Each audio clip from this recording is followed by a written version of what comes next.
Yo, salut à tous et bienvenue sur Locan.jp. Aujourd'hui, je vais vous parler de deux livres qui vont vous permettre de vous remettre en selle financièrement ou juste de trouver une selle pour aller vers une meilleure gestion de votre épargne et de vos finances, ce qui était mon cas. Le premier s'appelle The Automatic Millionaire et le deuxième The Algebra of Happiness. Rien à voir avec The Algebra of Happiness. Faites vraiment attention quand vous le prononcez, ça peut être très bizarre en milieu anglo-saxon. Quoi de mieux qu'une petite blague salace pour commencer une vidéo sur des finances qui ne sera pas forcément super sérieuse, mais qui a pour but de vous intéresser parce que réellement ça vaut le coup qu'on s'y penche.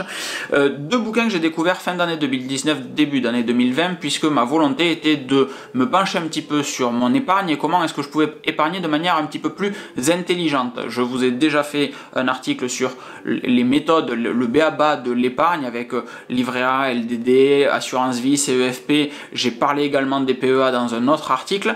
C'est vraiment des sujets très bateaux, mais quels sont les bons comportements, les bonnes habitudes à prendre pour épargner efficacement et finir entre guillemets riche. Avant de parler de richesse justement, puisque c'est le premier point de The Algebra of Happiness, je veux vous parler d'une application que j'ai trouvée, grâce à laquelle j'ai trouvé ces deux sites, qui s'appelle Blinkist. J'en ai déjà parlé rapidement sur Instagram, sur le site internet Blinkist.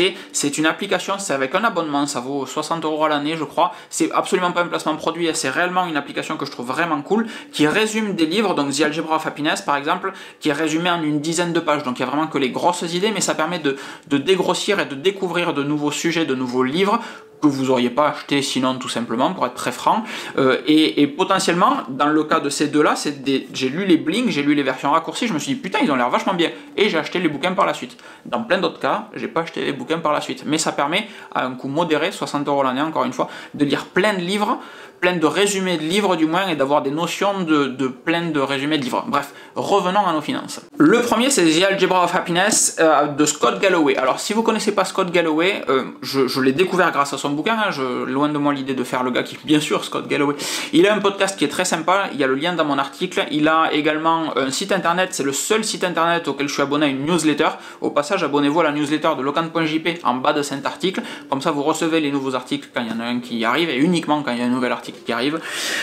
Scott Galloway est un mec totalement déjanté. En fait, c'est un bouquin de finance où le mec commence en vous disant « Moi, je connais pas la finance, mais par contre, je vais vous expliquer certains trucs simples qui m'ont permis d'arriver là où j'en suis aujourd'hui. » Et l'approche totalement décalée est réellement très intéressante dessus. La première des choses, et c'est une réflexion que j'avais jamais eue, c'est de qualifier une personne de riche. Qu'est-ce qui fait qu'une personne est riche? Pour moi, c'était une personne qui gagnait beaucoup d'argent, elle est riche, c'est normal, c'est sûrement la même définition que vous avez chez vous. Et en réalité, une personne riche, c'est une personne qui va dépenser moins que ce qu'elle gagne. Donc à la fin de l'année, elle a un excédent, donc elle crée de la richesse. Une personne peut gagner 100 000, 150 000 € à l'année, si elle a un train de vie qui est égal ou supérieur à celui-là, elle sera toujours pauvre, elle ne crée pas de richesse, elle ne crée rien qu'elle pourra transmettre. Alors à la différence d'un couple qui va gagner 50 000 € à l'année mais qui a tous ses crédits de payés ou qui n'a pas une vie de restaurant, de soirée, de location en tout genre, ce couple-là aura peut-être de l'excédent à la fin de l'année et sera plus riche que la personne seule qui gagne 100, 150 000 € à l'année mais dépense tout. Et là, moment mind-blowing réellement, parce que en fait n'importe qui peut être riche, il suffit. La première des choses à faire en réalité, c'est pas tant d'essayer de gagner plus. Tous les bouquins de finance vous disent trouvez un travail où vous gagnez plus. En réalité, dans le travail où vous êtes actuellement, c'est pour ça que j'ai adoré ce bouquin, parce qu'il vous met acteur de votre lendemain. Dans le travail où vous êtes actuellement, vous pouvez déjà pointer ce que vous dépensez et voir si vous pouvez pas dépenser moins. Et ça, c'est un très bon début. L'autre point super important, c'est un point commun entre les deux livres, c'est le fait d'investir tôt et régulièrement. C'est le moment où Scott Galloway nous dit « Moi, la bourse, j'y entrave pas grand-chose, je suis pas un spécialiste, je suis pas un trader, il y en a dont c'est le métier, c'est pas le mien. Donc, au lieu d'investir sur une action en se disant « Hey, celle-là, elle va vachement performer dans les 3 prochains mois et revendre dans 3 mois », investissez régulièrement parce que ni vous ni moi n'avons les compétences pour réussir à outperformer, je l'ai pas en français, à dépasser, à être plus intelligent que le marché boursier. On ne peut pas. Deuxième bouquin, The Automatic Millionaire, un petit peu plus sérieux, de David Bach, ou Bach, je ne sais pas si on le prononce à l'allemande, mais bouquin réellement super cool. Celui-ci vous apprend, enfin m'a appris du moins à la différence entre riche et pauvre, on va dire ça comme ça, mais qu'on peut être acteur réellement de sa richesse.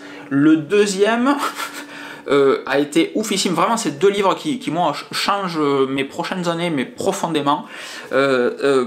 Celui-ci met l'accent sur les intérêts cumulés et parle du latte factor. Le latte factor, donc David Bach donne des cours le soir à des gens qui veulent améliorer leurs finances. C'est des séminaires sur une semaine et explique aux gens comment mieux gérer leur argent, etc., où il faut investir, de quelle manière, tout ça, tout ça. Et un jour, au début où il faisait ça, il y a une personne qui suit son cours qui lui dit « Oui, mais vous êtes bien million, vous me dites de mettre 300 balles de côté, mais moi 300 balles de côté tous les mois, je les ai pas, donc je peux pas les mettre de côté. Comment je fais pour avoir 300 balles de côté ?» Et c'est là où la réponse traditionnelle c'est oui, mais en fait, change de taf, trouve un taf qui te paye plus et tu auras tes 300 balles de côté. Sauf qu'en réalité, si vous changez de taf et que vous avez un taf qui paye plus, je suis bien placé pour en parler, ben, vos frais, votre rythme de vie augmente aussi parce que vous dites hey, je peux m'offrir plus de trucs, pourquoi est-ce que je me priverais? L'explication qui a été donnée par la suite à l'étudiante consiste à repasser une journée sans jugement, repasser une journée, qu'est-ce que vous faites dans votre journée, vous vous levez, vous allez au travail, qu'est-ce que vous faites, qu'est-ce que vous achetez, etc. Et donc elle rejoint sa copine, elle achète un café au Starbucks avec sa copine, avec un petit muffin, et puis ensuite à 11h à la fin, donc elle va prendre un autre petit truc à la cafétéria du boulot, et au final, chaque jour elle cramait, alors c'est aux États-Unis, les montants sont différents, mais elle cramait 30 à 40 dollars dans des petits achats comme ça. Qui donne de la junk food en plus. Et donc en faisant un calcul très très simple, c'est-à-dire que si chaque mois cette personne met 300 € de côté, au bout d'un an elle a 3600 €. Et du fait qu'elle a ces 3600 € à la fin de l'année, avec les intérêts, elle va peut-être arriver à 3800 €, 3900 €. Cool.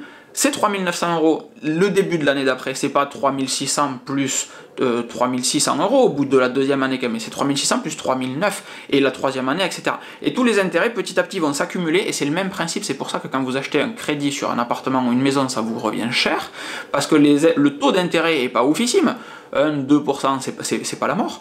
En revanche, c'est ce taux d'intérêt multiplié par le nombre d'années qui coûte très très cher. Et c'est pour ça qu'on arrive à la fin à payer 2 fois le logement qu'on a acheté, même avec un taux d'intérêt bas. C'est le même principe ici, c'est ce qu'il a appelé le latte factor, c'est le fait que chaque latte qu'elle achète par jour, à la fin de sa vie, lui coûte presque 2 millions de dollars. Voilà. Les 300 balles mensuelles qu'elle aurait pu mettre sur un compte, à la fin de sa vie, ça lui rapporte 2 millions de dollars. Et pas sur des gros placements de ouf, hein, pas sur des placements à 20, 30, 50%, juste avec un petit placement à 10% que, sans mentir, vous trouverez sans trop de problèmes.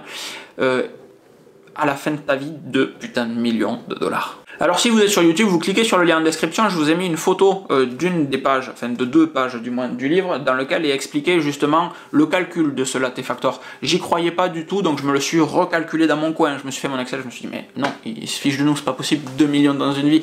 D'où le titre de ce bouquin, The Automatic Millionaire, parce qu'en réalité, mettez en place, c'est un autre point, mettez en place des virements permanents de votre salaire vers un compte d'épargne, quel qu'il soit. Je vous invite à revenir sur mon article des stratégies d'épargne financière, mettez en place un virement permanent et tous les mois, automatiquement, vous créez de la richesse sur le côté, ça crée des intérêts dans des années, ça aura fait plein de petits bébés euros.